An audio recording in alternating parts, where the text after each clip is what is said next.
பார்க்கலாம். கொஞ்சம் ஞாபகத்தில் இருக்கிறவங்க சொல்லுங்கள் பார்க்கலாம். சுவிசேஷம் அறிவித்தல் அல்லது நற்செய்தி அறிவித்தல் அல்லது நல்ல செய்தி அறிவித்தல் அப்படின்னு சொல்லி பார்க்கலாம். யாருக்கு ஞாபகம் இருக்குது? போன வாரத்தில் பேசினது. போன வாரம் வராதவங்களுக்காக நீங்கள் அதை சொல்கிறீங்க. உங்களுக்கு ஒரு விஷயம் போன வாரத்தில் வந்தவர் இயேசு. ஓகே ஓகே, இன்னும் அந்த முக்கியமான கருத்து வரல. முக்கியமான கருத்து யார் சொல்கிறீங்கன்னு பார்க்கலாம். சரி, ஒரு அதுவும் முக்கியமான கருத்து இல்லை.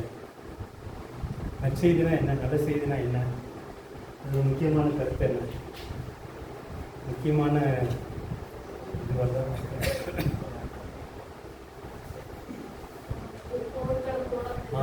போர்க்களம் வந்துடணும்.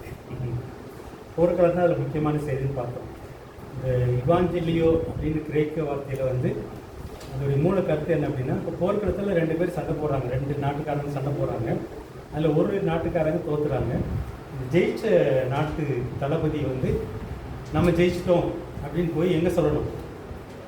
அவங்க நாட்டு மக்கள்கிட்ட சொல்லணும். இதுதான் அந்த மூல கருத்து. இந்த கருத்து புரிஞ்சிச்சுன்னா உங்களுக்கு அந்த சிவிலைசேஷன்னா என்னன்னு புரிஞ்சுக்கும். மூல கருத்து என்னது? மூல கருத்து என்னது? திரும்ப சொல்லுங்க பார்க்கலாம். நான் சொல்லலாம், நீங்கள் திரும்ப சொல்லுறதுலாம் உங்கள் மனசில் பதியும். மற்றதெல்லாம் அதோட சேர்ந்த கருத்துக்கள். அந்த மூல கருத்துன்றது என்னென்னா சொல்லுங்கள். நான் சொன்னது திரும்ப சொல்லுங்க பார்க்கலாம். உங்கள் மனசில் பதியட்டும். நான் சொன்னது திரும்ப சொல்ல முடியும்னு நான் சொன்னது உங்களுக்கு புரியலன்னு. போர்க்களத்தில் 2 நாட்டுக்காரங்களுக்கு யுத்தம் நடக்குது.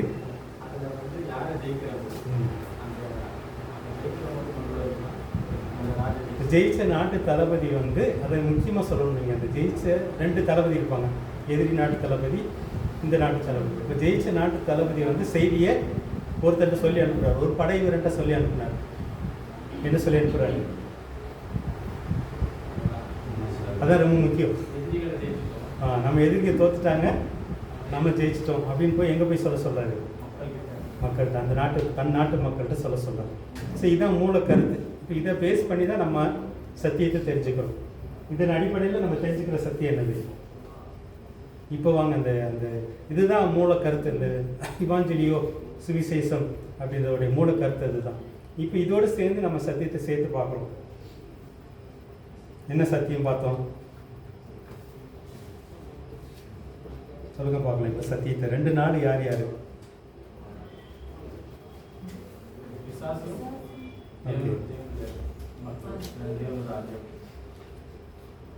ஓகே, 2 நாடு வந்து ஒன்று வந்து பிசாசுடைய நாடு, இன்னொன்று தேவனுடைய நாடு. ஓகே, வேற தேவனுடைய நாடா மனுஷனுடைய நாடா? அதான் கொஞ்சம் உங்களுக்கு தெரியணும். ஏன்னா தேவனுடைய நாடு வந்து யுத்தம் பண்ண தேவையில்லை. அவர் வந்து இயேசு வந்து கடைசியில் ஒரு ஊதுனா போதும், ஃபூன் ஊதுனா சாத்தா அழிஞ்சிடுவான்ட்டு தான் சத்தியத்தில் பார்க்கணும்.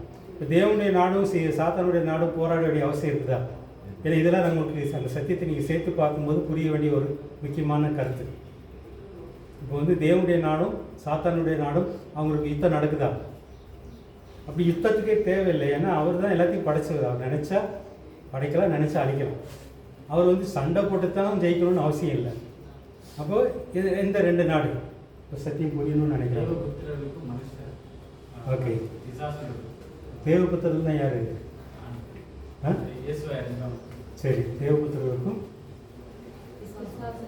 அப்படின்னு நம்ம பிரிக்காமல் ஆக்சுவலாக மனுஷங்களுக்கும் சாத்தானுக்கும் இடையில் நடக்கிற யுத்தம் அப்படின்னு நீங்கள் புரிஞ்சுட்டா நல்லாயிருக்கும். மனித இனத்துக்கும் ஆவி உலகத்துக்கும், ஆவி உலகத்தில் வந்து வீழ்ந்து போன ஆவி வந்து சாத்தான் என்ன சொல்கிறோம் அப்படின்னா, அவங்களும் ஆவிகள் தான், அதுன்னு சொல்லி ஏஞ்சல்ஸ் தான், அவங்களும் தேவதூதர்கள் தான். தேவதூதரில் கோடிக்கணக்காக ஆண்டவர் படைக்கிறாரு. அதில் ஒரு கூட்டம் வீழ்ந்து போகுது. இப்போ அந்த வீழ்ந்து போன தேவதூதர் கூட்டத்துக்கும் மனுஷ இனத்துக்கும் ஒரு சண்டை நடக்குது. புரிஞ்சுக்கிறோமா? இதுதான் சத்தியம்.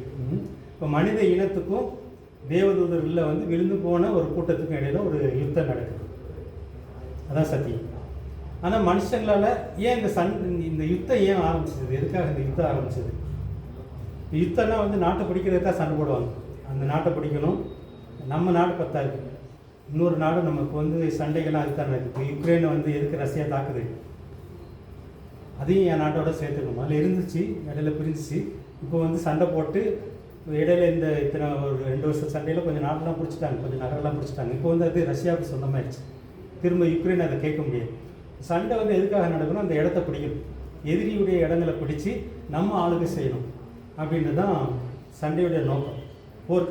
போருடைய நோக்கமே அதுதான். இப்போ இங்கே வந்து மனுஷங்களுக்கும் அந்த விழுந்து போன ஆவி உலகத்துக்கும் இடையில ஒரு சண்டை நடக்குது. எதுக்காக சண்டை நடக்குது? பூமியை ஆளுகை செய்யணும். ஓகே, வேற சண்டை எங்கே ஆரம்பிச்சுன்னு பார்த்தோம். இந்த சண்டை எங்கே ஆரம்பிச்சது? அதுக்குரிய வசனம், அந்த வசனம் உங்களுக்கு ஞாபகம். ஸ்திரீ வித்துக்கும் உன் வித்துக்கும் பகை உண்டாக்குவேன், நீ அவனுடைய தலையை நசுக்கி போடுவாய், அவன் உன்னுடைய குதிங்காலை கடிப்பான், அது நசுக்குவான்றதான். ஸோ இங்கே தான் சண்டை அங்கே விழுந்து போன மனுஷங்க விழுந்து போன உடனே மனுக்குளத்தில் வீழ்ச்சி ஆரம்பித்த உடனே சண்டை ஆரம்பிச்சிருச்சு. இப்போ அதனால தான் வந்து அண்ணன் தம்பிக்குள்ளே சண்டை வந்து காயின் வந்து ஆவேல கொண்டு போடுறது பார்க்குறோம். ஸோ அந்த சண்டை வந்து அங்கேயே ஆரம்பிச்சிருச்சு சொல்லி பார்க்குறோம். இப்போ எதுக்காக சாத்தான் துடிக்கிறான்? சாத்தான் எதை கிளைம் பண்ணுறான்? கொடுத்தாரு அந்த ஆளுகையை வந்து இந்த பூமி வந்து நீ ஆண்டு கொள்ளுங்க. மனுஷங்கிட்ட ஆதாம் எவ்வளோ படித்த உடனே இந்த பூமியில் உள்ள மிருகங்கள் இருக்குது, இயற்கை இருக்குது, செடி கொடி மரங்கள் இருக்குது, எல்லாத்தையும் நீ ஆண்டுகோள், கடல் இருக்குது, எல்லாத்தையும் ஆண்டுகோள்னு சொல்லி தான் ஆண்டு கொடுக்குறாரு. ஆனால் அதை என்ன செய்கிறான்? அதை ஏமாற்றி சாத்தான் எடுத்துக்கிறான், அவனுடைய ஆளுகைகளை கொண்டு வந்தான். ஸோ யுத்தத்தின் காரணம் புரியுது தானே உங்களுக்கு? ஸோ இதெல்லாம் புரிஞ்சால் தான் நமக்கு சுவிசேஷனா என்னன்னு புரியும். ஸோ இப்போ வந்து சாத்தான் வந்து இந்த பூமி எனக்கு சொந்தம், அதனால தான் இயேசு கிறிஸ்து பல 1000 வருஷத்துக்கு அப்புறம் பூமியில் பிறக்கிறாரு, ஒரு மனுஷனாக பிறக்கிறாரு. இயேசுகிட்ட வந்து சோதிக்கும் போது சாத்தான் என்ன சொல்கிறான்? இந்த பூமி வந்து எனக்கு கொடுக்கப்பட்டிருக்குது, எனக்கு வந்து யார் மேலே விருப்பம் இருக்குதோ அவங்க கையில் அவனுக்கு நான் இதை கொடுக்குறேன், நீ என்னை வணங்குனீன்னா நான் உனக்கு இதை கொடுத்துறேன் அப்படின்ற மாதிரி சாத்தான் சோதிக்கிறதுக்கு காரணம் என்ன அப்படின்னா இந்த இதெல்லாம் வருது. அதே மாதிரி நீங்கள் இயேசு மரணத்துக்கிட்ட சொல்வார் ஒரு வார்த்தை, இந்த உலகத்தின் அதிபதி என்னிடத்தில் வருகிறான், அவனுக்குரியது என்னிடத்தில் ஒன்றுமில்லை அப்படின்னா அதோடைய அர்த்தங்கள்லாம் வேற. அவன் தான் உலகத்தின் அதிபதி, அவன் வந்து ஆதாம்கிட்ட வாங்கிட்டான். இப்போ யுத்தம் எதுக்காக நடக்குது? இயேசு ஏன் வர்றாருன்னா ஒரு மனுஷனாக ஏன் பிறக்கிறார் அப்படின்னா இந்த மனுஷனால் இந்த மனுஷங்க வந்து சாத்தானோட சண்டை போட்டு ஜெயிக்க முடியாது. புரியுதா? இந்த மனுஷங்க வந்து 1000 பேர் சேர்ந்தாலும் சரி, கோடிக்கணக்கான பேர் சேர்ந்தாலும் சரி, இந்த சாத்தானோட சண்டை போட்டு ஜெயிக்க முடியாது. ஆனால் அவங்களை ஜெயிக்க வைக்கிறதுக்கு ஒரு வழி ஏற்படுத்துகிறார். இயேசு பிறக்கிறதுக்கு காரணம், இயேசு ஒரு மனுஷனாக வர்றதுக்கு காரணம் என்னென்னா அவர் ஒரு மனுஷனாக பிறந்து மனுஷனாக அந்த சாத்தானை ஜெயிச்சு திரும்ப அவன் கையில் இந்த ஏமாற்றி எப்படி இந்த உலகத்தை பெற்றுக்கொண்டானோ அதே மாதிரி அந்த உலகத்தை திரும்ப மனுஷன் கையில் வாங்கி கொடுக்கணும் அப்படின்றதான் யுத்தம். புரியுதா? இதில் ஏதாவது சந்தேகம் இருக்குதா? குழப்புதா? சந்தேகம் ஏதாவது இருக்குதா? இப்போ சண்டை யார் யாருக்கு? மனுஷர்களுக்கும் விழுந்து போன தூதர்களுக்கும். இப்போ விழுந்து போன தூதருடைய தலைவன் யார்? தளபதி யார்? சாத்தான், லூசிபர். அவன் பழைய பேர் லூசிபர், விழுந்து வலு சர்ப்பம், பல பேர் இருக்குது. அந்த மாதிரி பல பேரில் அவங்க பேருக்கு நம்ம பார்க்கணும். மனிதனுடைய தளபதி யார்? இப்போ இயேசு கிறிஸ்து. ஆனால் அவர் வந்து சண்டை போடணும்னு அவசியம் கிடையாது. யாருக்காக சண்டை போடுறாரு? நமக்காக சண்டை போடுறாரு. இதுதான் சுவிசேஷம். இப்போ வந்து இதில் இயேசு ஜெயிச்சிட்டாரு அப்படின்றோம். இயேசு வந்து சாத்தானுடைய தலையை நசுக்கிட்டாரு அப்படின்றோம். நம்ம போன வாரத்தில் பார்த்து ஒரு முக்கியமான ஒரு வசனத்தை நம்ம பார்க்குறோம். அந்த இது ஞாபகம் இருக்குதா? போன வாரத்தில் நம்ம பார்த்தது இயேசு எப்படி தலையை நசுக்கினார், இயேசு எப்படி சாத்தானை ஜெயிச்சார். கொலோசியரில் வாசிங்க பார்க்கலாம். இந்த வசனம் ரொம்ப முக்கியமானது உங்களுக்கு.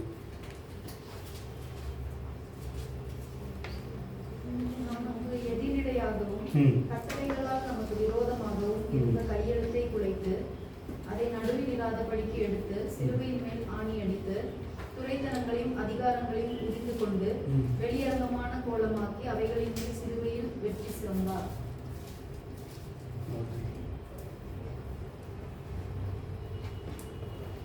கொலோசியர் கொலோசியர் 2:14-15. 14-15 என்ன புரிஞ்சு அதில்? இந்த வசனத்துலேருந்து என்ன புரிஞ்சது சொல்லுங்க பார்க்கலாம். புரியலைனாலும் இந்த வசனம் எனக்கு புரியலைன்னு சொல்லுங்க பார்க்கலாம்.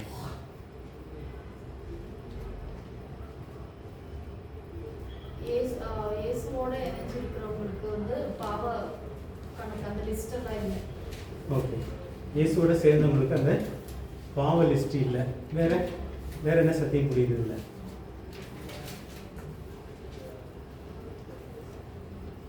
ஏன்னா இந்த வசனம் தான் நமக்கு இயேசு எப்படி ஜெயிச்சாரு, அதில் நமக்குள்ள பங்கு என்ன அப்படின்றதெல்லாம் நம்ம தெளிவாக தெரிஞ்சுக்கிறோம். வேற ஏதாவது?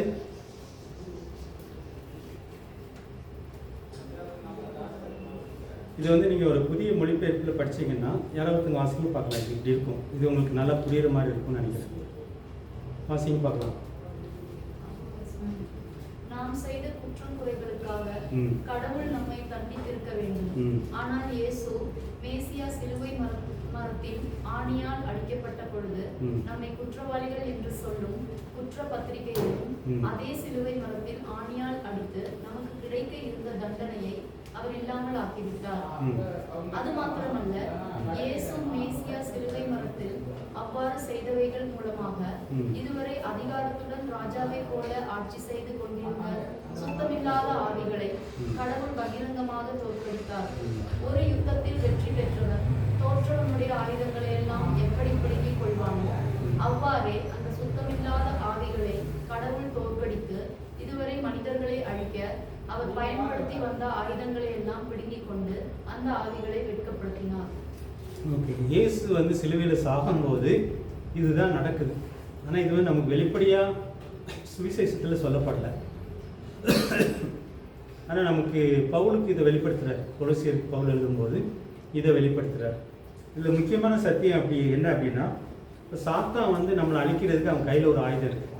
நம்ம ஏற்கனவே போன வாரத்தில் பார்த்தோம், எதிரிகளுடைய பலம் எதில் இருக்குது அப்படின்னா ஆயுதத்தில் இருக்குதுன்னு சொல்லி பார்த்தோம். அதுக்கு இப்போ நடக்கிறத வச்சு கூட நம்ம புரிஞ்சுக்கலாம். இப்போ வந்து ரஷ்யா கூட சண்டை போகிறதுக்கு யுக்ரைனால் முடியாது. ரஷ்யா பெரிய நாடு, அது ஒரு வல்லரசு நாடு. ஆனால் யுக்ரைன் ஒரு சின்ன நாடு. அவங்களால சண்டை போட்டு ஜெயிக்க முடியாது. அதனால் அவங்களுக்கு ஆயுதத்தை யார் கொடுக்குறாங்க? அமெரிக்காவும் ஐரோப்பிய நாடுகளும் ஆயுதங்களை கொடுத்து ரஷ்யா கூட சண்டை போட வைக்குது. இந்த சண்டை ஒரு வாரத்தில் முடிஞ்சிருக்கும்.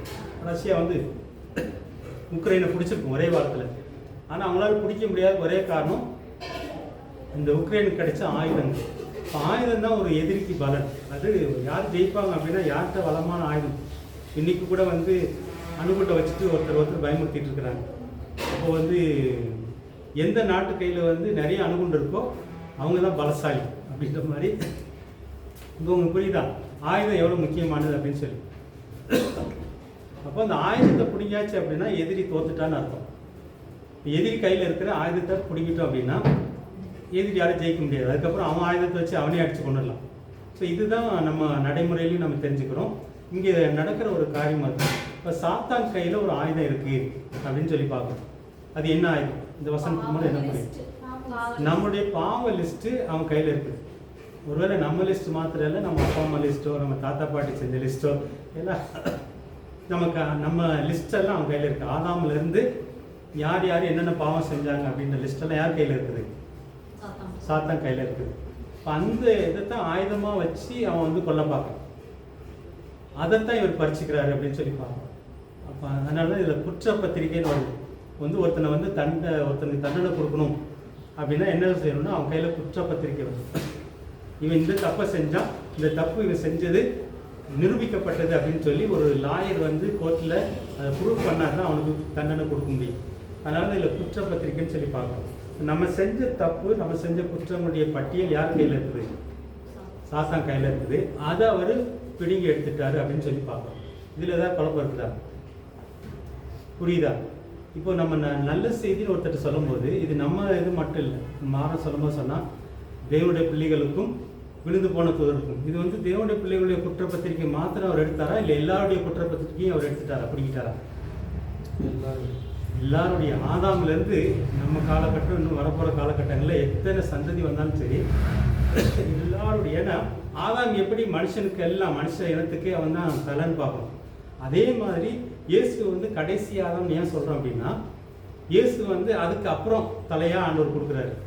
இவன் தோத்துட்டான், அவன் தோத்ததுனால தான் சாத்தான் ஆட்டம் போடுறான்.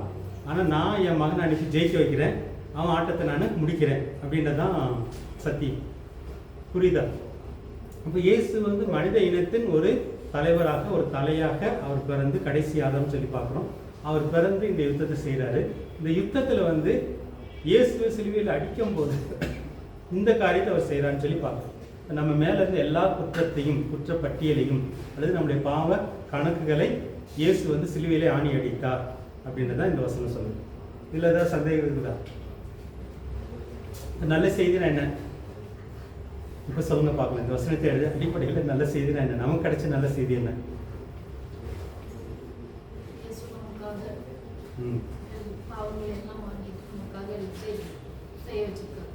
ஓகே. இப்போ நம்மளை வந்து நம்ம எதிரி வந்து நம்மளை குற்றம் சாட்ட முடியாது. நம்ம குற்ற பத்திரிக்கையை அவன் கையில் எடுத்து இவன் குற்றவாளி, இவன் பாவி அப்படின்னு சொல்லி தண்டிக்க முடியாது. ஸோ இதெல்லாம் எங்கே ஆரம்பிக்குது அப்படின்னா, இப்போ நமக்கு வந்து முதல் ஆதாம் ஏவாளுக்கு ஆண்டவர் என்ன கட்டளை கொடுத்தாரு? கட்டளையா என்ன சொன்னார்? ஆசீர்வாதங்கள் வேற. இந்த பழத்தை சாப்பிட்டேன்னா நீ சாவ. அவனுக்கு கொடுக்கப்பட்ட ஒரே கட்டளை அதுதான், இந்த பழத்தை சாப்பிட்டேன்னா நீ சாவ அப்படின்றதான். இந்த மரணம் தான் அது எதை குறிக்குது அப்படின்னா, பின்னாடி வரும்போது பார்த்தீங்கன்னா பாவத்தின் சம்பளம் மரணம். அப்போ ஒருத்தன் பாவம் செஞ்சா அவன் சாகணும் அப்படின்றது ஒரு கடவுளுடைய நியதியா மாறுது. ஆதாம்கிட்ட வந்து ஒரு கட்டளை கொடுக்கும்போது, நீ இதை சாப்பிடும்போது நீ சாவுன்னு சொல்றது என்ன இருக்குன்னு பார்த்தீங்கன்னா, ஒரு நியமம், ஒரு கட்டளை, ஒரு சட்டத்திட்டம் அப்படின்னு சொல்லலாம். பாவம் செஞ்சா சாக வேண்டியிருக்கும் அப்படின்றது. இப்போ வந்து நம்மளை பாவின்ற லிஸ்ட் அவன் கையில் இருக்குது. ஆதாம் செஞ்ச பாவம் வேற, நம்ம செஞ்ச பாவம் லிஸ்ட் அவன் கையில் இருக்குது. அதனால என்ன கொடுக்கலாம்? இது நீங்கள் இந்த வசனத்தை இன்னும் ஆழமாக புரியுறதுக்குரிய காரியம் தான். நாம் செய்த குற்றக்குறைகளுக்காக கடவுள் நம்மை தண்டித்திருக்க வேண்டும்.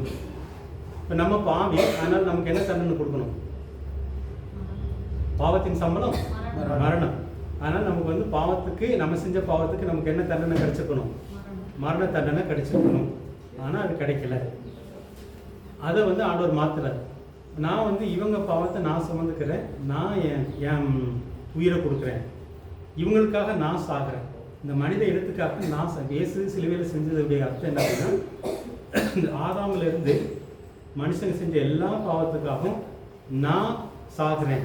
பாவத்தின் சம்பளம் மரணம்ன்ற நியாயப்பிரமாணத்தை நிறைவேற்றாருன்னு சொல்லி பார்க்குறேன்.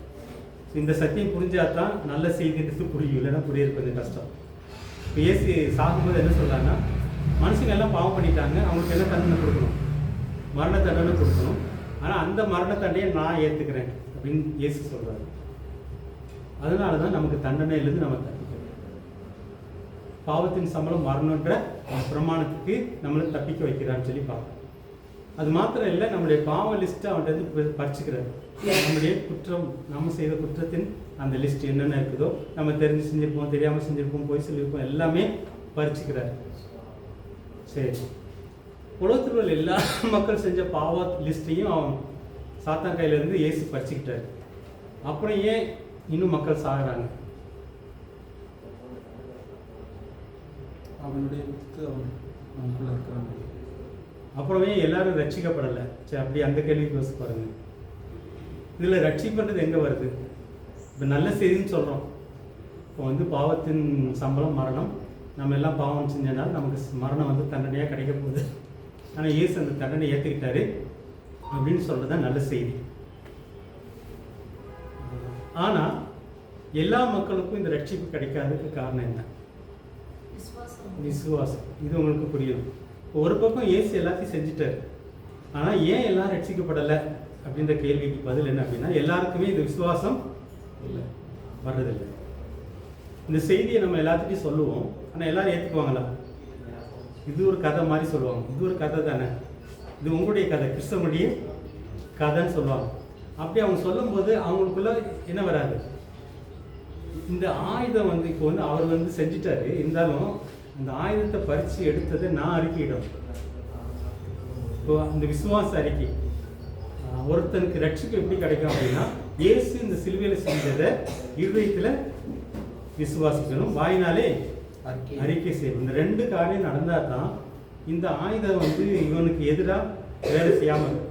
இல்லைன்னா அந்த வேலை செஞ்சிட்டு இருக்கும். அதுக்கு நம்ம போன வாரத்தில் உதாரணம் கூட பார்த்தோம். ஞாபகம் இருக்குதா? என்ன உதாரணம் சொல்லி? இப்போ நம்முடைய பங்கு என்ன? இயேசு அவருடைய பங்கை செஞ்சுட்டார். மனுஷனுடைய தலைவனாக எல்லா மனுக்குலத்துக்கும் ஒரு தலையாக அவருடைய வேலையை முடிச்சிட்டார். பாவ கணக்கை தீர்த்திட்டார். இப்போ நம்முடைய பங்கு என்ன? இயேசுடைய இயேசுடைய ரத்தத்துக்கு நம்முடைய பாவத்தை ஒப்பு கொடுக்கணும். இது நம்முடைய வேலை. ஆண்டவருடைய வேலை அவர் செஞ்சுட்டார். மனுஷங்களை காப்பாற்றுறதுக்கு அவருடைய வேலை முடிஞ்சிச்சு. இயேசு சிலுவையில் செஞ்சதோட அவருடைய வேலை முடிஞ்சு போச்சு. ஆனால் அந்த ரட்சிப்பு எனக்கு கிடைக்கணும் அப்படின்னா நான் என்ன செய்யணும்? முதலாவது இயேசு இதை செஞ்சாருன்னு சொல்லி நம்பணும், அறிக்கையிடணும். இயேசுடைய ரத்தத்தினால தான் எனக்கு இந்த மன்னிப்பு கிடைச்சிது. இயேசுடைய ரத்தத்தினால தான், ரத்தன்றது வரல உயிர், இயேசு உயிரை கொடுத்ததுனால தான் என் உயிர் காப்பாற்றப்பட்டுச்சு. இயேசு சிலுவையில் ரத்தத்தை சிந்தினதுனால தான் எனக்கு விரோதமாக இருந்த குற்றப்பத்திரிக்கை வந்து இப்போ செயலிழக்கப்பட்டுச்சு. அந்த குற்றப்பத்திரிக்கை இன்னும் இருக்குது சாத்தாங்கையில். அது எப்போ செயலிழக்கப்படும் அப்படின்னா, நான் வந்து எப்போ இயேசுடைய மரணத்தை ஏற்றுக்கொண்டு, இயேசுடைய அந்த ரத்தத்தை ஏற்றுக்கொண்டு என் பாவத்துக்கு பதிலாக இயேசு ரத்தம் சிந்தினாரு, இயேசு உயிரை கொடுத்தாரு, இயேசு சிலுவையில் செத்தாரு அப்படின்னு சொல்லி நான் எப்போ நம்பி அறிக்கையிடணும், அப்போ தான் அந்த ரியலாக என்னுடைய குற்றப்பத்திரிக்கை வந்து செல்லாமல் ஆகுது. அது வரைக்கும் அந்த குற்றப்பத்திரிக்கை யார் கையில் இருக்குது? சாத்தான் கையில் தான் இருக்குது. புரியுதா? இப்போ எதுக்காக வந்து இயேசு வந்து என் மரணத்தை நினைவு கூறணும்னு சொன்னேன். நீங்கள் எப்போ கூடி வரும்போதெல்லாம் என்னுடைய மரணத்தை நினைவு கூறணும்னு ஏன் சொன்னாங்க? இயேசு கிறிஸ்து வந்து இவங்கெல்லாம் ஞானஸ்நானம் எடுத்துட்டாங்க. இயேசு கூட இருந்த சீசர்கள் 12 பேர் ஞானஸ்நானம் எடுத்துட்டாங்க. ஆனால் இயேசு கடைசியாக அந்த இரவு உணவு சாப்பிடும்போது சொல்றார், இந்த ரத்தத்தினால எங்கள் அப்பா ஒரு புதிய உடன்படிக்கை பண்ணுறாரு, இந்த ரத்தத்தினால உங்களுடைய பாவங்கள் போகுது அப்படின்னு சொல்லி, நீங்கள் கூடி வரும்போதெல்லாம் என்னுடைய ரத்தத்தையும் என்னுடைய சரீரத்தையும் நினைவு கூறுங்கன்னு ஏன் சொல்றாரு?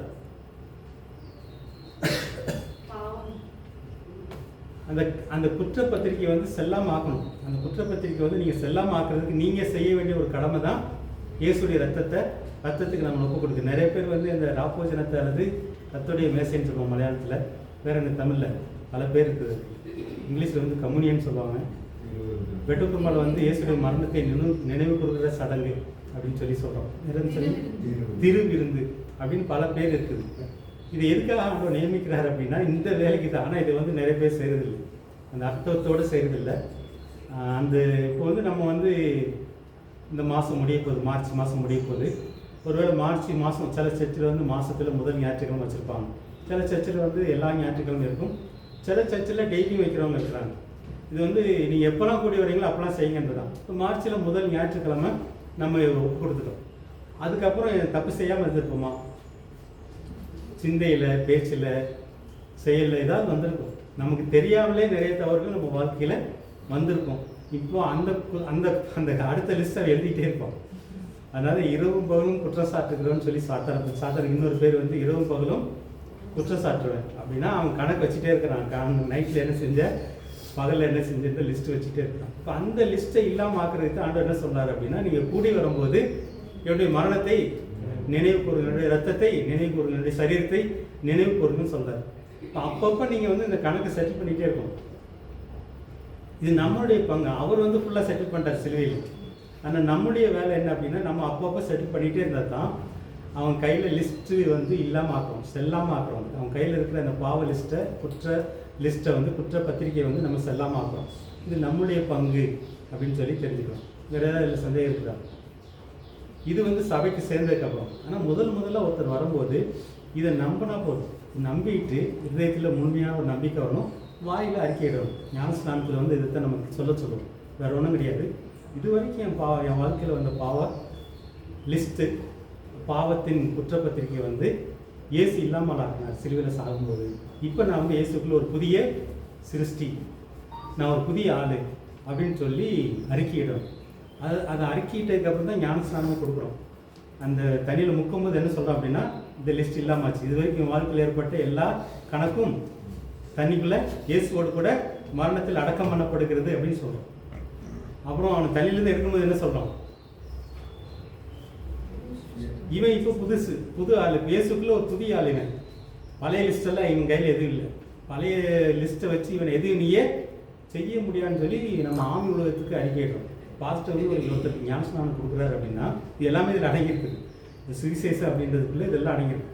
ஒரு பாஸ்டர் ஒருத்தருக்கு ஞானஸ்நானம் கொடுக்குறாரு அப்படின்னா அவர் அறிக்கையிடுறாரு, இவன் வாழ்க்கையில் ஏற்பட்ட எல்லா குற்றங்குறைகளையும் இயேசுடைய மரணத்துக்குள்ளாக நான் அடக்கம் செய்கிறேன் அப்படின்னு தனிக்குள்ள முக்கிறார். தண்ணியிலிருந்து எந்திக்கும் போது இப்போ அவன் இயேசுக்குள்ள புதிய சிருஷ்டி, இவன் புதிய ஆளு. அதனால பழைய பாவ கணக்கை வச்சு பழைய லிஸ்ட்டை வச்சுட்டு இவனை ஒன்றும் செய்ய முடியாது அப்படின்னு சொல்லி ஆவி உலகத்துக்கு நம்ம அறிக்கையிடும். ஸோ இது எல்லாமே அடங்கினது தான் சுவிசேஷம் அல்லது நல்ல செய்தி அப்படின்னு சொல்லி சொல்கிறோம். அதுக்கப்புறம் நம்ம ஒருத்தர் சபையில் சேர்ந்ததுக்கப்புறம் தான் இந்த வேலைகள்லாம் செய்யணும். அப்பப்போ நம்ம வாழ்க்கையில் அதனால இயேசு வந்து கால்களை கழுவுவார். அந்த 12 பேருடைய காலை கழுவும் போது பேதர் என்ன சொல்வார், நீங்கள் என் காலை கழுவக்கூடாதுமா. அப்போ இயேசு என்ன சொல்வார், நான் கழுவலை அப்படின்னா உனக்கு எனக்கும் சம்மந்தம் இல்லை, பங்கு இல்லைன்றவர். அப்போ பரவாயில்ல, நீங்கள் தலையிலேருந்து கழுவாங்க பேர். அப்போ என்ன இயேசு என்ன சொல்வார், முழுகினவன் சுத்தமாக இருக்கிறான், காலை மட்டும் கழுவினா போதும். இந்த காலை கழுவுடைய அர்த்தம் என்ன அப்படின்னா, நம்ம நடைமுறை வாழ்க்கையில் ஞானஸ்நானத்துக்கு அப்புறம் சில குற்றங்கள் குறைகள் தெரிஞ்சோ தெரியாமலோ நம்ம வாழ்க்கையில் ஏற்பட்டிருக்கும். அதை இயேசு சுத்திகரிக்கிறதுக்கு நம்ம என்ன செய்யணும், இயேசுடைய ரத்தத்துக்கு நம்மளை ஒப்பு கொடுக்கணும். இப்போ சத்தியம் புரியுதா? இது எல்லாமே சேர்ந்து தான் சுவிசேஷம்னு சொல்லி பார்க்குறோம். இது எல்லாமே சேர்ந்து தான் நற்செய்தி. ஏன் இது நற்செய்தின்னு சொல்கிறோம், நல்ல செய்தின்னு சொல்கிறோம்?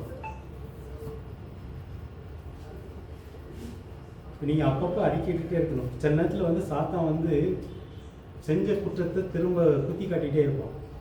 நம்ம வாழ்க்கையில் ஒரு குற்றங்கள் ஏற்பட்டிருக்கும், குறைகள் ஏற்பட்டிருக்கும்.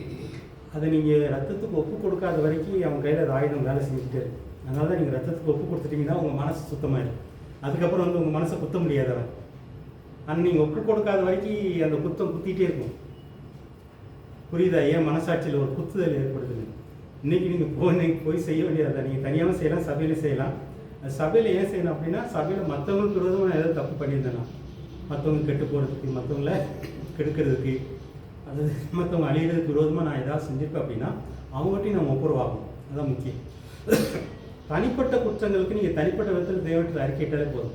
இயேசுடைய ரத்தத்துக்கு நம்முடைய குற்றக்குறைகளை என் வாழ்க்கையில் சிந்தனையினால இப்படி ஒரு குற்றம் வந்துருச்சு போன வாரத்தில், அதை நான் இயேசுடைய ரத்தத்துக்கு ஒப்பு கொடுக்குறேன்னு சொல்லிட்டீங்கன்னா அதை வச்சுட்டு நம்மளுடைய மனசாட்சியை குத்த முடியாது சாத்தம். ஆனால் நீங்கள் ரத்தத்துக்கு ஒப்பு கொடுக்காத வரைக்கும் அந்த மனசாட்சியை வந்து குத்த வச்சுட்டே இருக்கும், குத்திகிட்டே இருக்கும். இது அவனுடைய வேலை. ஏன்னா அவன் கையில் குற்றப்பத்திரிக்கை இருக்குன்னு சொல்லி பார்க்குறேன். இது ஒரு நல்ல ஒரு ஆழமான சக்தி. இது நம்ம புரிஞ்சிட்டோம் அப்படின்னா நம்மளால் ஃப்ரீயாக வாழ முடியும். மனசாட்சியில் ஒரு சுத்தமாக நம்மளால் வாழ முடியும். ஆனால் ஒருத்தர் பாவம் செஞ்சுட்டே இருக்கிறாரு, அவருக்கு என்ன நடக்கும்? கண்டுக்கவே இல்லை. ஈஸ்வர ரத்தத்தையும் கண்டுக்கல, சாத்தங்கையில் இருக்கிற குற்ற பத்திரிக்கையும் கண்டுக்கல. இவர் பாட்டுக்கு இஷ்டம் போல் வாழ்ந்துட்டு இருக்காங்க. ஞானஸ்நானம் எடுத்துட்டாரு, ஆனால் அவர் இஷ்டம் போல் வாழ்ந்துட்டு இருக்காரு. என்ன நடக்கும்? இதெல்லாம் நம்ம தெரிஞ்சுக்க வேண்டியிருக்குது. என்ன நடக்கும்?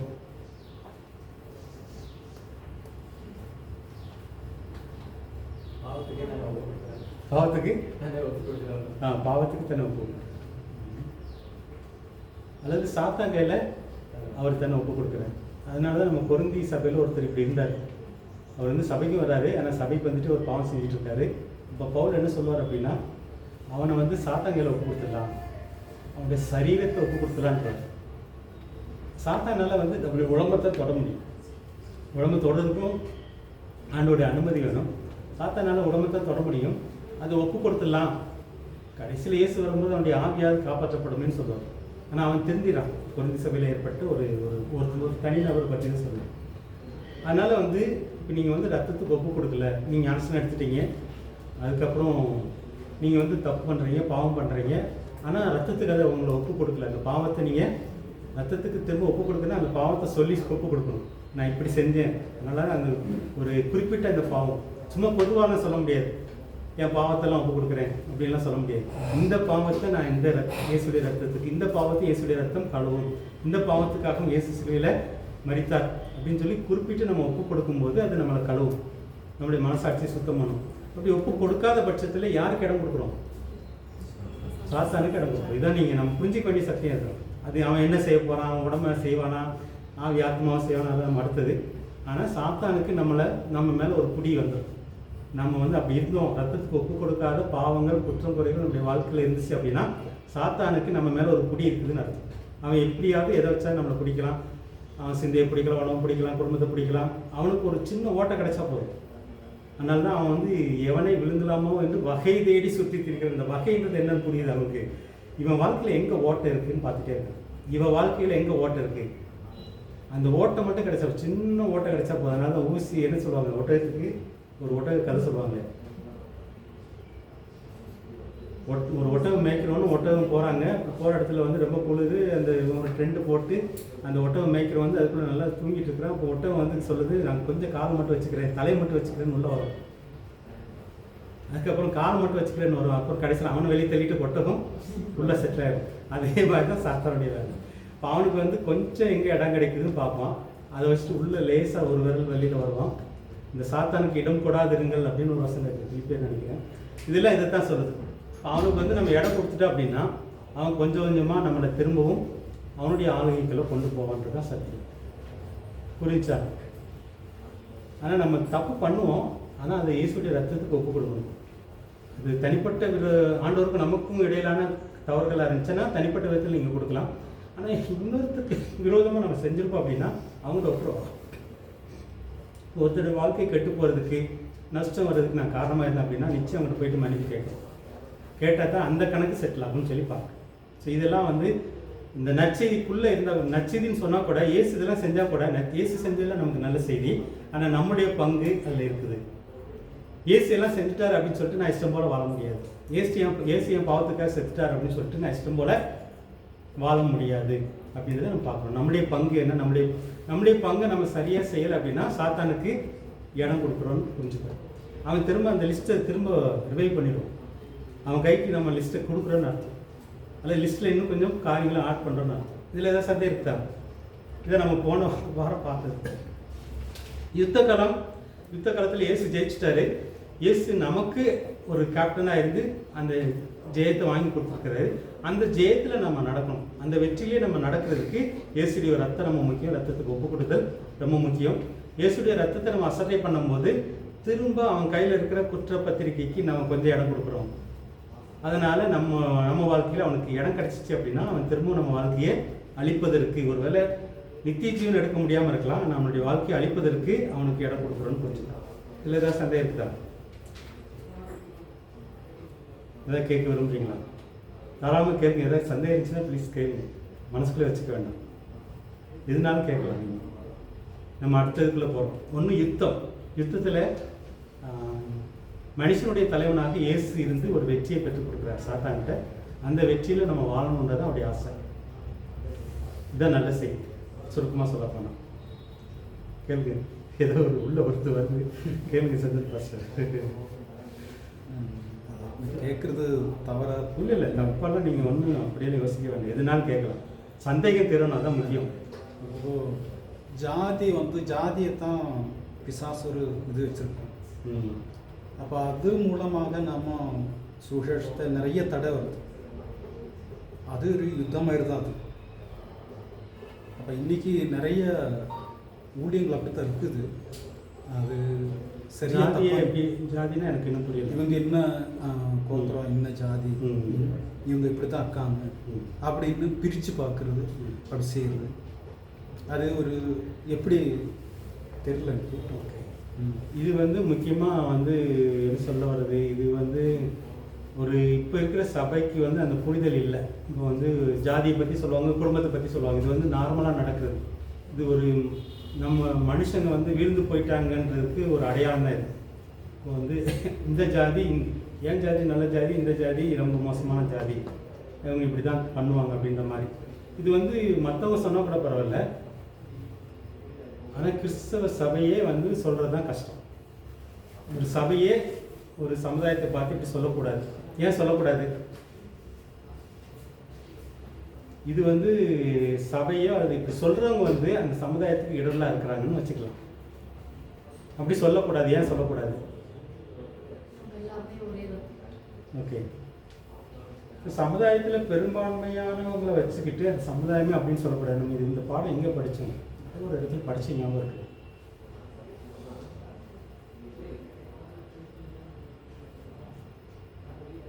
இப்போ வந்து ஒரு உதாரணத்துக்கு இப்போது வேற ஒன்று புரியும். ம், இப்போ ஒரு சபையில் போனான்னா இப்போ நம்ம மக்கள் போகிறாங்க, இல்லை வேற யாராவது நம்ம மக்கள் போகிறாங்க, உங்கள் ஆளுங்க, உங்கள் மக்கள், உங்கள் மக்களில் தான் ஒருத்தர் இருக்காரு அப்படின்னு பல வார்த்தைகள் பேசுகிறாங்க. இப்போ உங்கள் மக்கள் இப்போ நான் சொன்னேன் அப்படின்னா அதை உயர்த்தி பேசுவேன்னு அர்த்தம். இப்போ வந்து பனியர் மக்கள் மத்தியில் இத்தனை பேர் விசுவாசிங்க இருக்காங்கன்னா அது வந்து எனக்கு வந்து பெருமையாக தான் இருக்குது. ஊழியக்காரங்க இருக்குன்னா பெருமையாக தான் இருக்குது. ஆனால் அது தாழ்வாக பேசுகிறாங்கிறது தான் பிரச்சனை. ஏன் தாழ்வாக பேசுகிறாங்க? ஆனால் இது ஒன்று வந்து நீங்கள் அதை தாழ்வாக எடுத்துக்கக்கூடாது, அது வேறு. ஏன்னா கிறிஸ்துவுக்குள்ளே நம்ம புது சிருஷ்டின்றதுக்கப்புறம் எல்லாம் மாறுது. நான் இது வந்து இடையில ஒரு இடத்துல பேசினேன், ஒரு அக்காவுடைய பிறந்த நாளைக்கு.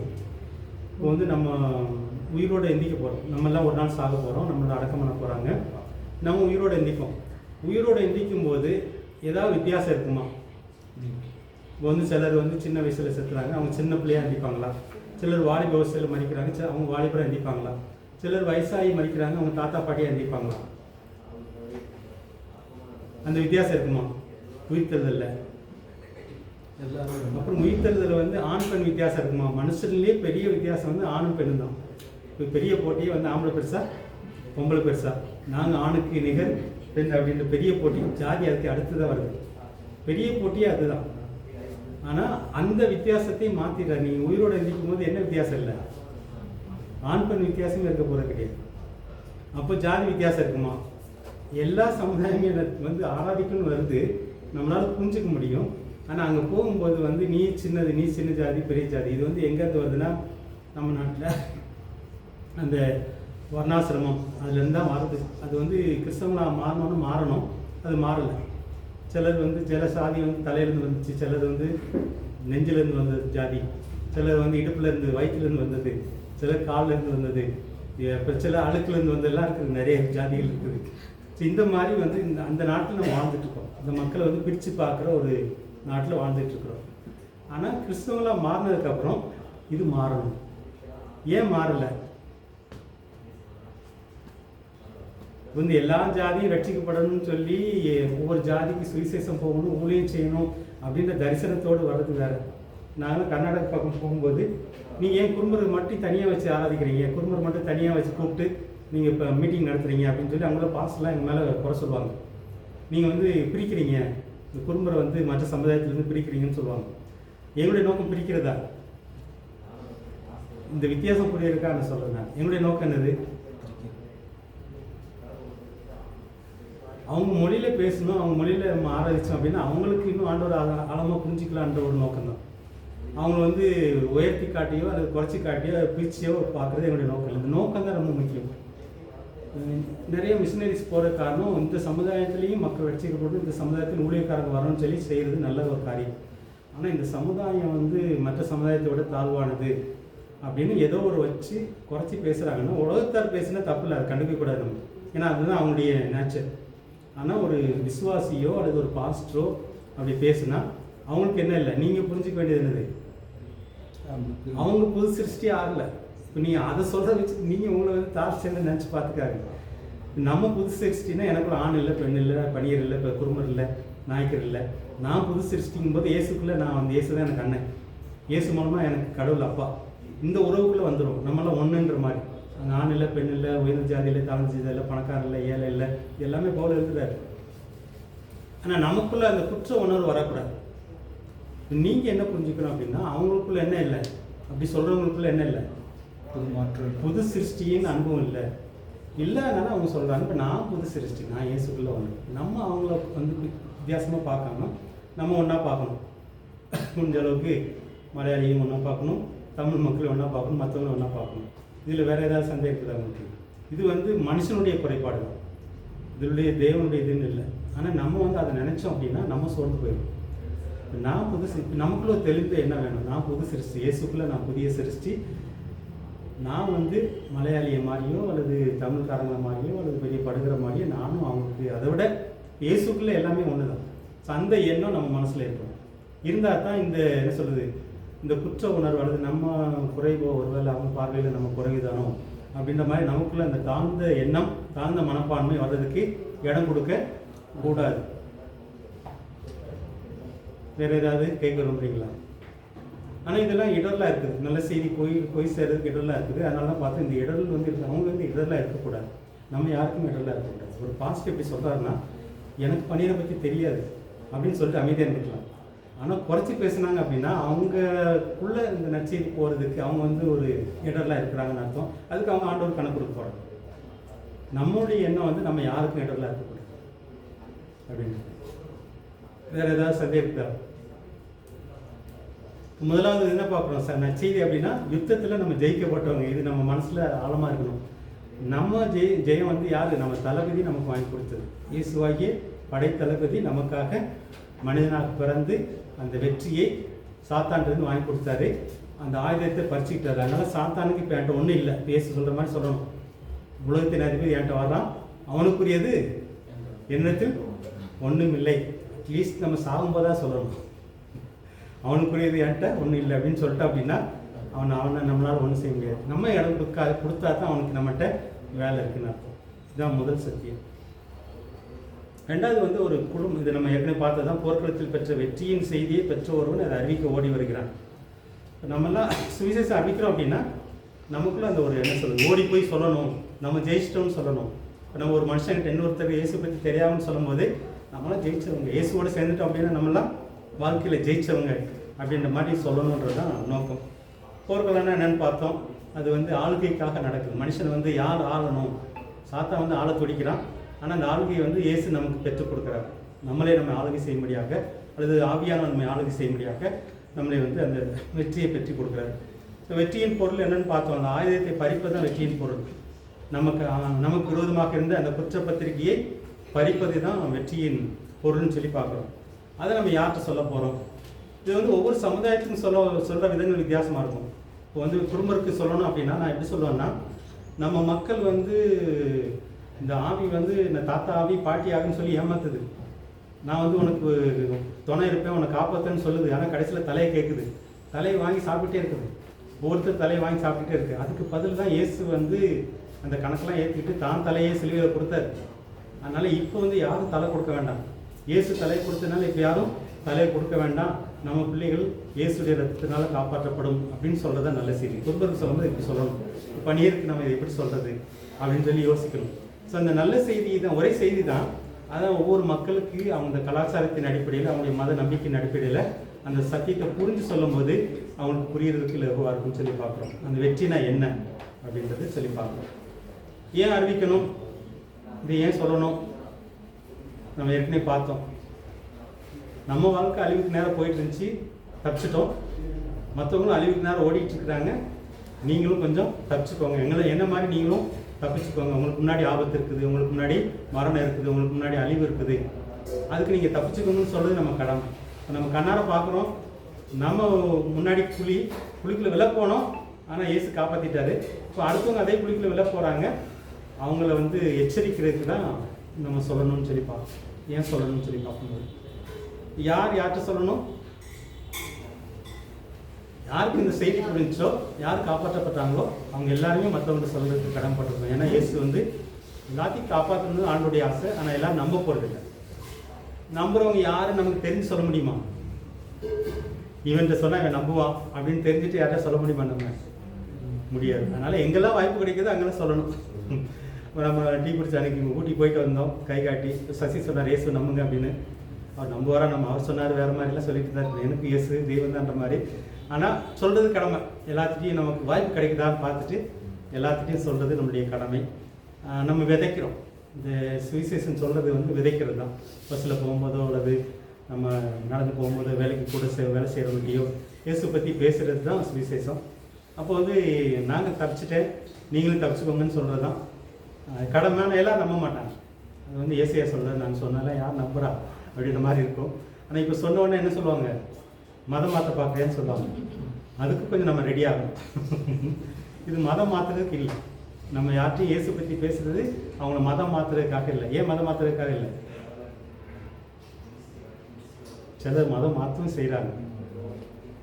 யார் மதம் மாற்றுறா? அப்படி இந்த உண்மையான சத்தியம் புரிஞ்சுக்காது, அவங்களுக்கும் புரிஞ்சிருக்காது. அவங்களுக்கு தேவையெல்லாம் வந்து ஒரு 4 பேரை சர்ச்சில் வச்சு காட்டினா 4 பேருக்கு ஞானஸ்நானம் கொடுத்தா எங்கேருந்து காசு வரும்? யாராவது ஒருத்தர் காசு கொடுப்பாங்க. அது நடக்குது, நம்ம நாட்டில் நடக்காமலாம் இல்லை. இவங்களுக்கும் இந்த சுவிசேஷம் புரியலை, இவங்களுக்கு மற்றவங்க சொல்கிறதுக்கும் அது தெரியல.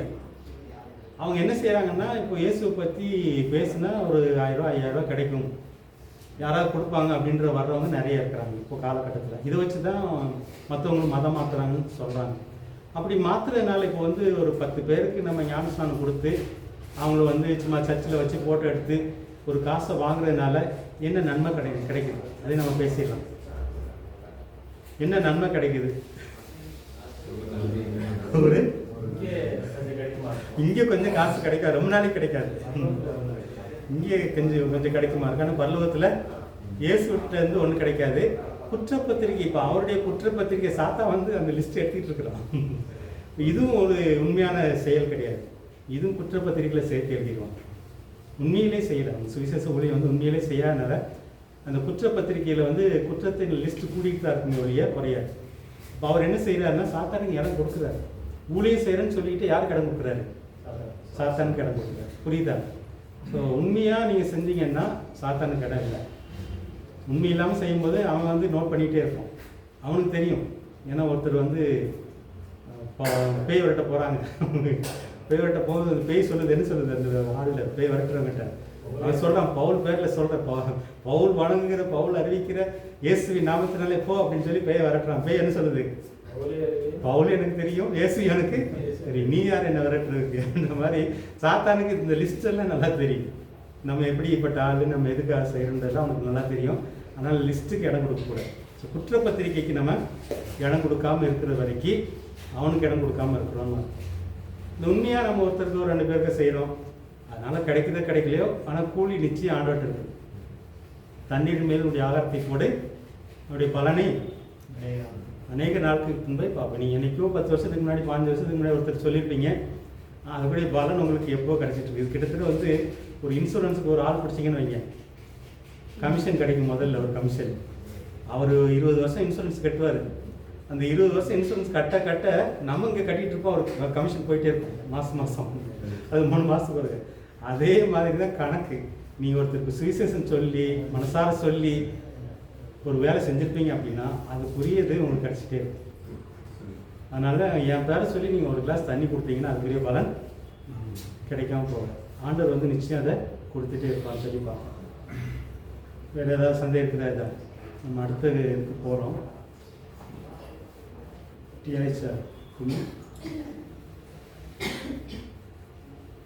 நான் நேற்று போன வாரத்தில் கேட்டது, எத்தனை பேர் ஆரம்பிச்சிங்க, உங்களுக்கு எப்படி இந்த நல்ல செய்தி கிடைச்சது அப்படின்றது ஒரு அரை பக்கம் எழுதணும், அது ஒரு பக்கம் எழுதணும். எழுத தெரியாதுன்னு நீங்கள் சொல்லணும். உங்களுக்கு இந்த நல்ல செய்தி எப்படி கிடைச்சது யோசிப்பீங்களா? எல்லோரும் யோசிங்களா? போன வாரத்தில் 2 பேர் சொன்னீங்க, இந்த வாரத்துலேயும் ஒரு 2 பேர் சொன்னீங்கன்னா நல்லாயிருக்கும். உங்களுக்கு எப்படி இந்த நல்ல செய்தி கிடைச்சது? அதுக்கப்புறம் நீங்கள் யாருக்காவது சொல்லி ஆண்டவர் செஞ்ச காரியங்களை நீங்கள் சொல்லணும்.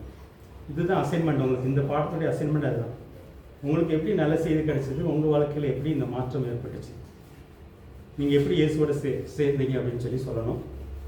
2வது, உங்கள் மூலமாக நல்ல செய்தி யாருக்கு அறிவிக்கப்பட்டுச்சு அப்படின்றத நீங்கள் ஒரு அரை பக்கமும் ஒரு பக்கமும் எழுதி கொடுக்கணும். எத்தனை பேர் அசைன்மெண்ட் எழுத ஆரம்பிச்சிட்டீங்க? அசைன்மெண்ட் ஆனது இது அசைன்மெண்ட் தான்.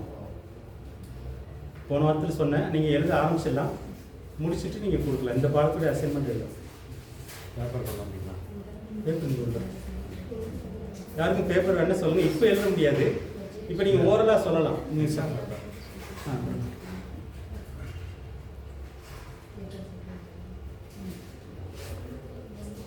யாராவது சொல்ல விரும்புறீங்களா? உங்களுக்கு எப்படி நல்ல செய்தி கிடைச்சி? நான் போன வாரத்தில் வராதவங்களுக்காக சொல்கிறேன்.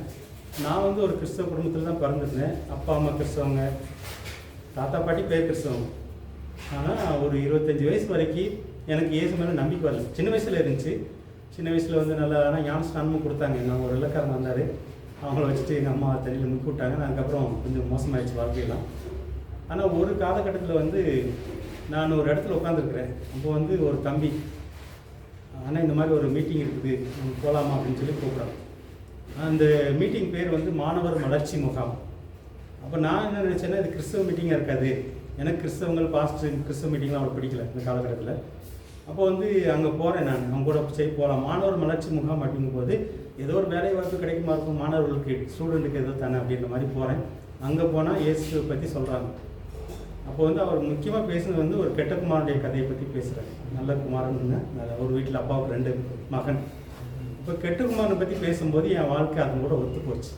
என் வாழ்க்கை அவரை மாதிரியே இருந்துச்சு, கெட்ட குமாரன் மாதிரியே என்னுடைய வாழ்க்கை இருந்துச்சு.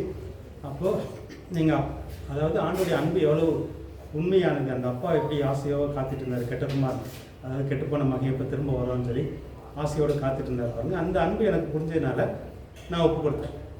ஸோ இப்படி தான் எனக்கு வந்து நல்ல செய்தி கிடைச்சி. அதுக்கப்புறம் வந்து நான் ஒப்பு கொடுத்த உடனே நான் ஊழியம் செய்யணும், மற்ற வாழ்க்கையெல்லாம் சும்மா வேஸ்ட்டு, இவருக்காக வேலை செய்கிறது தான் உண்மையான வாழ்க்கைன்னு சொல்லி புரிஞ்சு அப்படி தான் நான் ஊழியத்துக்கும் ஒப்பு கொடுத்தேன். ஸோ என் வாழ்க்கையில் வந்து நல்ல செய்தி வந்து ஆண்டவர் வந்து அன்பான அப்பா, நம்ம எவ்வளோ தான் தப்பு பண்ணாலும் எப்போ நம்ம திரும்ப வருவோன்னு காத்திருக்கிற அப்பான்னு புரிஞ்சது எனக்கு நல்ல செய்தி. ஸோ அந்த மாதிரி உங்களுக்கு ஏதாவது நல்ல செய்தி உங்களுக்கு எப்படி புரிஞ்சது, உங்கள் வாழ்க்கையில் யார் சொன்னது, எப்படி உங்களுக்கு அந்த நல்ல செய்தி புரிஞ்சுன்னு நீங்கள் சொல்லலாம். பலருக்கு பல விதமாக இருக்கலாம். எனக்கு அப்போல்லாம் இந்த யுத்த கலை இதெல்லாம் புரியாது, இது இப்போ படிக்கிறதுனால தான் தெரியுது. ஆனால் அது வரைக்கும் என் மேலே குதிரை ஏறி இருந்தது யார்? இந்த சாத்தான். நான் எப்போ என்னை ஒப்பு கொடுத்தனோ அதுக்கப்புறம் அவன் தள்ளப்பட்டான். அவன் தள்ளப்படுறதுக்கு ரொம்ப நாளாச்சு. நானும் அப்புறம் ஃபுல்லாக சினிமா பார்த்துட்டு இருப்பேன். சினிமா பாட்டு தான் மைண்டில் ஓடிட்டுருக்கும். ஆனால் மைண்டில் அப்பப்போ வாயிலே சினிமா பாட்டு வந்துகிட்டே இருக்கும். ரசிக்கப்பட்டதுக்கு 2 வருஷம் ஆச்சு அதுக்கு இல்லாமல் ஆகுறதுக்கு, இந்த சினிமா பாட்டெலாம் போகிறதுக்கு. அந்த மாதிரிலாம் நிறைய வாழ்க்கையில் மாற்றங்கள் ஏற்படுறதுக்கு நாட்கள் ஏற்பட்டுச்சு. ஆனால் அந்த புதிய வாழ்க்கையை அனுபவிக்க வச்சார். கிறிஸ்துக்குள்ள உள்ள புதிய வாழ்க்கையை கொஞ்சம் கொஞ்சமாக அனுபவிக்க வச்சார், ருசி பார்க்க வச்சார்னு சொல்லலாம். உங்கள் வாழ்க்கையில் உள்ள காரியங்களை நீங்கள் யாரோ ஒருத்தர் 2 பேர் சொல்லலாம். ஆயிடுச்சு சார். யாராவது சொல்கிறீங்களா? உங்கள் வாழ்க்கையில் யார் உங்களுக்கு நற்செய்தி சொன்னது, நல்ல செய்தி சொன்னது, உங்கள் வாழ்க்கையில் எப்படி மாற்றங்கள் ஏற்பட ஆரம்பிச்சது? நீங்கள் சுருக்கமாக சொல்லலாம், அதுக்கப்புறம் நீங்கள் எழுதலாம். வழக்கமாக எழுதும்போது எழுதலாம். ஸோ இதான் உங்களுடைய அசைன்மெண்ட்.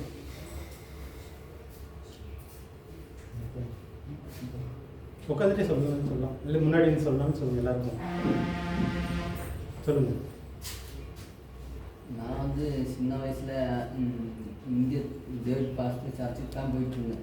10-11 வயசுல இல்லாமல் அப்போ சித்தப்பா கூட தான் நடந்து போயிட்டுருப்போம். நாங்கள் அடிப்பாடி அப்படியே நடந்து இருந்தோம். இப்படின்னு அம்மா எல்லாம் கீழே கொண்டு போயிட்டாங்க புறமான வயலுக்கு.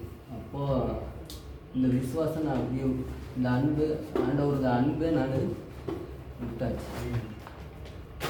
அப்படியே இருந்தேன். பின்ன தண்ணி அடிப்பேன், அப்படியே நடந்துருந்தேன். ஒரு இது இல்லை, நம்மளுக்கு ஒரு சந்தோஷம் இந்த வாழ்க்கையே இருந்தேன். அப்போது அப்படியே சுகம் இல்லாமல் படுத்துட்டேன். படுத்து வீட்டிலே தான் இருந்த ஒரு 6 மாதமாக அப்படியே படுத்துருந்தேன். யாருமே பார்க்குறதில்ல, வீட்டில் யாருமே இல்லை. அம்மா அப்பா மட்டும்தான் இருந்தாங்க. முன்னெல்லாம் கீழே இருப்பாங்க. அதனால் அவங்க வந்து ஜெபம் பண்ணுவாங்க, வந்து பார்ப்பாங்க. அதனால் அப்படியே நடந்துருந்தேன். அப்போது நீ ஆண்டவருக்குள்ளே வாங்கன்னு அண்ணன் சொன்னார், நீ ஒரு சர்ச்சுக்கு வா, நோயெல்லாம் பறந்துடும் அப்படின்னு சொன்னார். அப்போது நான் சொன்னேன், சரி நான் சுகம் ஆகிட்டு நான் கொஞ்சம் ஆகிட்டு வரேன் அப்படின்னு சொன்னேன். அப்போது எனக்கு தோணுச்சு, அப்படியே நம்ம இதுக்குள்ளார போனால் நம்ம உண்மையுள்ள கடவுளை நம்மளுக்கு தேடலாம் இப்படின்னு அப்படியே என் மனசுக்குள்ளே வந்துச்சு. அப்படியே இருந்த என்னாலும் எனக்கு அந்த இது வர்றதில்லை. என்னாலும் அந்த தண்ணி அடிக்கிற இது மட்டும்தான் எனக்கு அப்படியே தோணிகிட்டு இருக்கும். அப்போது சரி, அப்போ அப்படியே இருந்தேன் கொஞ்ச நாள். அப்படியே நடந்துட்டு இருந்தேன். இந்த ஒரு கல்யாணம் முடிஞ்சிச்சு. கல்யாணம் முடிஞ்சு பின்ன அந்த இதில் தான் நான் எப்படி வாழணும், எப்படி இந்த அன்புக்குள்ளே போகணுன்னு அதில் தான் கற்றுக்கிட்டேன். அப்பவும் சர்ச்சுக்கு தான் போயிட்டுருக்கேன் கீழே. அதில் போய் பின்ன அது சர்ச்சுக்கு போயிட்டும் வெளியே போய் தண்ணி அடிச்சுட்டு இருப்பேன். இருந்தாலும் எனக்கு அந்த இது போகிறதில்ல விட்டு. அப்போது ஞானஸ்தானத்துக்கு சொன்னாங்க, சரி இந்த ஞானஸ்தானம் எடுத்துக்கன்னு சொன்னாங்க. அப்போ நான் யோசிப்பேன், இந்த மாதிரி இதை விட்டுருவேனோ, எனக்கு இதை விட்டுருவேன், அந்த மைண்ட் ஓடிக்கிட்டே இருக்கும் எனக்கு. அப்போ கடவுள் ஒரு தோணும் அப்படியே யோசனை வந்துடுச்சு, இப்படி விட்டா நீ எப்படி இருப்ப. அந்த இதுக்குள்ளார அப்படியே மெதுவாக வந்தேன். ஞானஸ்தானம் பெற்று பின்ன அந்த இதே வர்றதில்லை. அப்படியே இப்போ இந்த வாழ்க்கை எனக்கு இப்போ நல்லா இருக்கு. அப்படியே விட்டாச்சு எல்லாமே. இப்போ ஒன்றுமே இல்லை.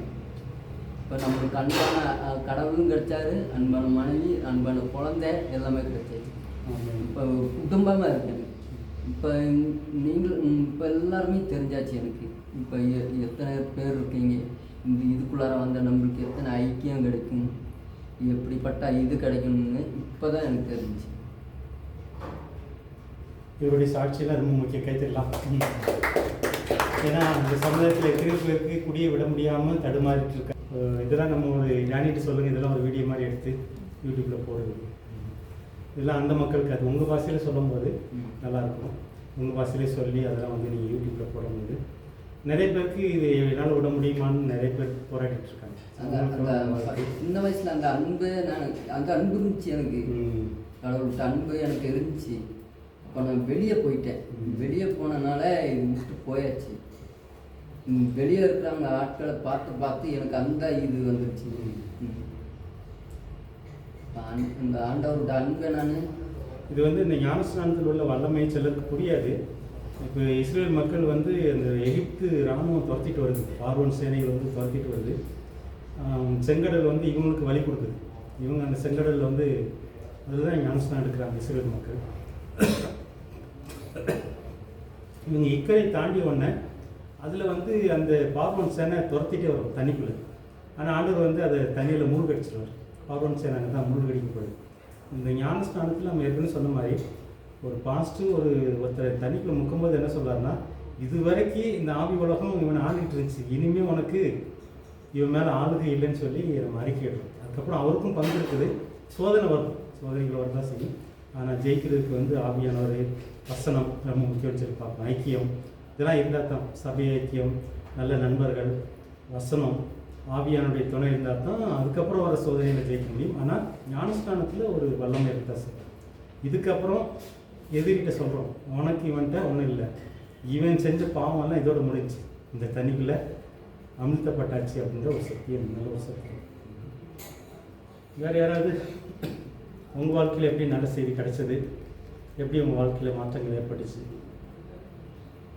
எல்லாருமே அசைன்மெண்ட் எழுத போகிறீங்க, ஆனால் சுருக்கமாக சொல்லலாம். யாராவது சொல்ல விரும்புறீங்களா ஐயா?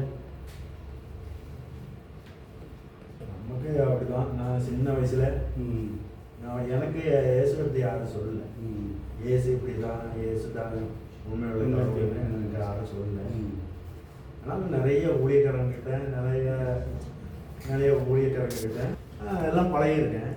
ஆனாலும் எனக்கு இயேசுவை பற்றி யாரும் சொல்லலை. ஆனால் இயேசு என்னோட கூட தனியாக ஏற்பட்டிருக்கிறேன். இதை நம்ம சொல்லுவோமே, ஒரு இது தாயின் கருவை உருவாக முன்னே நான் உன்னை தெரிஞ்செடுத்துருக்கிறேன்னு சொன்னது போல, அந்த நாட்களில் இந்த சின்ன வயசில் நான் இந்த ஸ்கூல்களுக்கு போக முடியாமல் அந்த வயசில் இந்த மாடு மேய்க்கிற இடத்துக்கு மாடு மேய்ச்சி தான் இருந்தேன், இந்த தாவீதை போல. அப்போ மாடு மேய்ச்சிட்டு இருக்கும்போது நான் இந்த மார்த்தமா சபையில் சின்ன வயசில் ஒரு 2-3 தடவை போயிருக்கேன் இவங்க கூட. ஆனாலும் சத்தியத்தை எனக்கு அவ்வளோ சொல்லவும் இல்லை, தெரியவும் இல்லை. இயேசு தான் உண்மையுள்ள கடவுள்னு யாரும் சொல்லி கொடுக்கல. ஆனால் நான் ஒரு நாளைக்கு இந்த இவங்க சொன்ன ஒரு சின்ன ஒரு பாடல் எனக்குள்ளே வந்துருச்சு. அந்த பாடல் வந்து நான் அந்த மாடு மேய்க்கிற இடத்துல பாடிட்டே இருப்பேன். என்ன பாட்டு ஞாபகம்? அந்த பாடல் வந்து மலையாள பாடல் தான். சரி. அந்த மலையாள பாடல் இப்படி நான் பாடிட்டு இருக்கும்போது ஒரு 2 வரி தான் எனக்கு தெரியும். அந்த பாடல் சும்மா அப்படியே பாடிட்டு இருக்கும்போது எனக்கு தெரியாமல் என் கண்ணுக்குள்ளே இருந்து அப்படியே தண்ணி வருது. அப்போது தான் எனக்கு தோணுது, இதுதான் உண்மையோட கடவுள் அப்படின்னு நினச்சிட்டு அப்படியே கொஞ்ச நாளைக்கு அப்படியே இருந்துட்டேன். இருந்து அப்போ சின்ன வயசெல்லாம் முடிஞ்சு ஒரு 10 வயசெல்லாம் ஆகும்போதும் இயேசுவை பற்றி எனக்கு தெரியல, யாரும் சொல்லி கொடுக்கவும் இல்லை. அப்படியே இருந்து நான் அப்படியே இருக்கும்போது அப்புறம் தான் எனக்கு இந்த ஜெபத்தை பற்றி எனக்குள்ள ஒரு இது வருது. ஜெபித்தா இந்த ஜெபத்துக்கு விடுதலை உண்டு, அது எனக்குள்ளேயே ஒரு மாற்றத்தை கொண்டு வருது கடவுள். அப்போ நான் இந்த மாதிரி எங்கள் அப்பாவுக்கு உடம்பு சரியில்லை. ஒரு நாளைக்கு அப்பாவுக்கு உடம்பு சரியில்லாமல் இருக்கும்போது, அப்போது நான் ஒரு 10 வயசு தான் இருக்கிறேன். இந்த 10 வயசில் சரி இவர் தான் உண்மையே கடவுள், இவர் தான் எல்லாத்தையும் படைச்சிருக்கிறார் அப்படின்னு சொல்லி நீ ஜெபம் பண்ணி பார்ப்போம், இது ஒரு விடுதலை கிடைக்குதாங்க. அவருக்கு ரொம்ப முடியல. அவன் நான் சரி முழங்கால் போட்டு அப்படி சும்மா நின்றுட்டு, எனக்கு தெரியாது தானே சின்ன வயசு 10 வயசுல, சரி நான் தெரிஞ்ச மாதிரி நீ உண்மையான கடவுளாக இருந்தா நீங்கள் அப்பாவை நீ விடுவிக்கணும், அப்போதான் உன்னை நான் உண்மையாக ஏற்றுக்கொள்வேன்னு சொல்லி நான் ஒரு தீர்மானம் பண்ணி அப்பாவுக்காக ஒரு வார்த்தை சொல்லி ஜெபம் பண்ணேன். மறுநாள் காலையிலேயே அப்பாவுக்கு உடம்பு சரியாச்சு. அதிலிருந்து இயேசு தான் உண்மையான கடவுள்னு நினச்சிக்கிட்டாப்பா. சூசேஷத்தை பற்றி அப்பாவுக்கும் அம்மாவுக்கும் எல்லாம் நானே சொல்கிறேன், எனக்கே யாரும் சொல்லி கொடுக்கல, ஆனால் நானே சொல்கிறேன் இயேசு தான் நமக்கு உண்மையான கடவுள். நம்ம படைச்ச ஒரு கடவுள் இருக்கிறாரு, அவர் இயேசுன்னு தெரியாது, ஆனால் நம்ம படைச்ச ஒரு கடவுள் இருக்கிறாரு. அப்புறம் நான் நிறைய மந்திரத்தில் ஆகப்பட்டேன். நான் வேலை செய்வேன், வேலை செஞ்சு நான் சொந்தமாக இந்த விவசாயம் செய்வேன். அதில் எனக்கு நஷ்டப்பட்டு போகணும்னு சொல்லி அப்போ அதில் ஒரு 10, 15, 16 வயசில் ஆயிடுச்சு. அப்போல்லாம் நான் கொஞ்சம் விவசாயம் செய்வேன். இந்த மாடுகளெல்லாம் மேய்ச்சி அதில் இருந்து விட்டு கொஞ்சம் விவசாயம் நானே சொந்தமாக செய்வேன். அதில் எனக்கு இந்த கிறிஸ்துவனில் இந்த பழைய பாரம்பரிய கிறிஸ்துவன்னு சொல்கிறாங்க, பாரம்பரிய கிறிஸ்துவங்களே எனக்கு மந்திரத்தை செஞ்சுருக்கிறாங்க. நான் செய்கிற வேலைக்கு எனக்கு நல்லா கிடைக்கக்கூடாது, அது அப்படியே கரிஞ்சு போகணுன்னு சொல்லிட்டு நிறைய காரியங்களை செஞ்சுருக்கிறாங்க. அப்போ இந்த வயல் கிளியர் பண்ணிட்டு தான் நெல்லெல்லாம் போடுவோம் தானே. அப்போ நான் ஒரு நாள் ஒரு 5 பேரை வேலைக்கு விட்டுருச்சுன்னா, நான் அந்த வயசுல 15 வயசுலேயே 5 பேரெல்லாம் வேலைக்கு விட்டுருச்சுன்னா, இந்த பொம்பளை ஆளுங்களை வேலைக்கு நார் பறிக்கிறதுக்கெல்லாம் விட்டுருச்சுன்னா, மத்தியானத்துக்குள்ளே இந்த வயல் சரி பண்ணணும், அதை நடணுமே.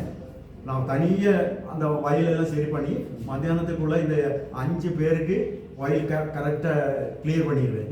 அப்படி வேலை செஞ்சுட்டு இருக்கும்போது ஒரு கொஞ்சம் பூந்தலாக இருந்துச்சு. இந்த பூந்தல் தெரியும் தானே, இந்த நம்ம குறவை மாதிரி இந்த பூந்தலில் இறங்கி போயிருப்போம், அந்த இடத்துல இந்த மாதிரி இது இவ்வளோ ஆயிட்டுக்கு உள்ளே போயிட்டு அந்த வயல் கிளியர் பண்ணுறேன் நான். அப்போது என் காலில் இன்னமும் ஒரு உருளையே ஒரு, அப்போ நான் நினச்சேன் இது புதையல் தான் இருக்கும், அப்போ நமக்கு ஒரு விடுதலை கிடச்சிருச்சு நான் நினச்சிட்டு அது காலில் இப்படி மெதுவாக மேலே தூக்கிட்டு கை போட்டு எடுக்கும்போது தேங்காய், இந்த தேங்காயில் மந்திரம் செய்வாங்களே, அந்த தேங்காய் மந்திரம் செஞ்சு அப்படியே கொண்டு வந்து அப்போ சொல்கிறாங்க, இந்த பாரம்பரிய கிறிஸ்தவங்க சொல்கிறாங்க, அது நீங்கள் தொடக்கூடாது, கையில் தொடக்கூடாது, அது நீங்கள் தொட்டால் உங்களை அடிச்சிருவேன்னு சொல்லுங்க. எனக்கு ஒரு கடவுள் இருக்கு, அவர் விட்டால் தான் இது. அப்போதான் நான் இயேசுவை பற்றி சொல்ல, அப்போதான் எனக்கு இயேசுவை பற்றி யாரும் சொல்லல, ஆனால் நான் சொன்னேன், இப்படி தான் சொன்னேன், எனக்கு ஒரு கடவுள் இருக்கு, என்னை படைத்த ஒரு கடவுள் இருக்கு, அவர் கைவிட்டால் தான் இது என்னை அடிக்கும், அது வரைக்கும் என்னை அடிக்காது. அப்புறம் நான் அதை கொண்டு வந்து அப்புறம் அதை எரித்து இது எரித்து முடிஞ்ச உடனே இந்த மந்திரம் செஞ்சவங்களோட ஒரு மாடு ஒரு நாய், பெரிய ஒரு மாடு பெரிய ஒரு நாய் இறந்துச்சு இந்த பாரம்பரிய கிறிஸ்தவங்களோட வீட்டில். அப்போ நாங்கள் அது மாடுக்கு செஞ்சதுன்னு சொன்னாங்க, அதெல்லாம் என்னமோ செஞ்சுக்கோங்க, ஆனால் எனக்கு ஒரு கடவுள் இருக்கிறாரு, அதனால என்ன கடவுள், அந்த கடவுள் தான் என்னை இதில் இந்த விடுதலை கொடுத்துருக்கிறான்னு சொல்லி நான் இந்த மாதிரி நிறைய காரியங்களை சொன்னேன். அதிலிருந்து நிறைய கற்றுக்கிட்டேன். இயேசு தான் உண்மையை. இயேசுன்றது எப்போ புரிஞ்சு? இந்த காலகட்டத்தில் எனக்கு ஒரு நோய் வந்துடுச்சு. அப்பாவுக்கு ஜெபம் பண்ணிட்டு எனக்கு தான் முதல்ல நோய் வந்துச்சு. அந்த நோயிலேருந்து நான் எப்படி இந்த இதில் எல்லாம் அந்த டைம்ல எல்லாம் இந்த ரேடியோ நியூஸ்ல எல்லாம் இந்த தென்காசி நியூஸ் அது வருமே, அதில் அப்போ சொன்னாங்க இந்த மாதிரி ஜெபம் பண்ணுங்க, உங்கள் தலையில் மேலே கை வச்சு ஜெபம் பண்ணுங்க, நாங்களும் ஜெபிக்கிறோம்னு சொல்கிற உடனே நான் சரி அதை விசுவாசித்து என்ன பண்ணேன், நானும் அதை விசுவாசத்தோடு அந்த தலையில் கை வச்சுட்டு ஜெபம் பண்ணேன். அப்போ தான் அந்த விடுதலை, எனக்கு அந்த நோயிலிருந்து விடுதலை கிடைச்சிச்சு. அந்த நோயிலிருந்து விடுதலை கிடைச்ச உடனே அனைவருக்கு சொல்ல தொடங்கினேன். நானே சொன்னேன், இயேசு தான் உண்மையை கடவுள், அவர் தான் நம்ம விடுவிக்கிறவர், இதெல்லாம் நிறைய பேருக்கு சொல்லியிருக்கிறேன். ஆனால் இப்போது அந்த மாதிரி இருக்கும்போது அதெல்லாம் தெரிஞ்சுக்கிட்டும் அந்த விசுவாசத்தை விசுவாசம் எனக்குள்ளே வந்துட்டு நான் பின்மாற்றத்தில் கொஞ்சம் நாளைக்கு இருந்தேன். அப்போ எனக்கு எனக்கு கர்த்தர் என்னை விடுகிறது இல்லை. அப்போதும் என்னை அழைக்கிறாரு, நீ அந்த பக்கம் போக வேண்டாம், நீங்கள் வாங்க. அப்போ வீட்டில் இருந்து ஜெபம் பண்ண தொடங்கிட்டேன். வீட்டில் இருந்தே ஜெபம் பண்ணுவேன், சர்ச்சுக்கு எங்கேயும் போகிறதில்ல, வீட்டில் இருந்தே ஜெபம் பண்ணுவேன். யார் இந்த இந்து கோயிலுக்கெல்லாம் போக மாட்டேன், வீட்டில் இருந்து ஜெபம் பண்ணுவேன். அப்போ தான் இந்த டேவிட் பாஸ்ட்டு வீட்டுக்கு வந்தேன். அந்த டைமில் தான் நான் இந்த சர்ச்சுக்கு போகிறேன். அது வரைக்கும் இந்த வீட்டில் இருந்து ஜெபம் பண்ணுவேன், எந்த இதுக்கும் போக மாட்டேன் நான். அதெல்லாம் நிறைய தெரிஞ்சுக்கிட்டு ஒரு அடி பாட்டு, மலையாள பாட்டு, என்ன பாட்டு ஞாபகம் வந்துச்சுன்னா சொல்லுங்க. அப்புறமா இந்த பாடல பாட்டு தான் ஆரம்பிக்குது. அந்த பாட்டில் தான் கர்த்தர் தொடங்கினாரு. நான் அந்த பாட்டு ஞாபகம் வந்துச்சுன்னா சொல்லுங்க.